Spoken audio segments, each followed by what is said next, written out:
নমস্কার বন্ধুরা, চলে এলো রঙ্গবতী মহিলা। এই যে মাছের ঝোলটা খেয়ে বলো কেমন হয়েছে। কাঁচা লঙ্কায় রান্না, বন্ধুদের বলো তাড়াতাড়ি। কেমন হয়েছে? ভালো হয়েছে? খুব ভালো হয়েছে। হ্যাঁ, ক্লাসিক ক্লাসিক।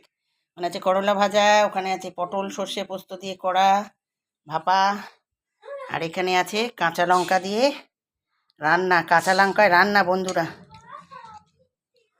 কেমন হয়েছে কমেন্ট করে জানাবেন। আর কে কে আমার মতো এইভাবেতে কাঁচা লঙ্কা দিয়ে কালার আনতে পারেন সেটাও বলবেন, ঠিক আছে?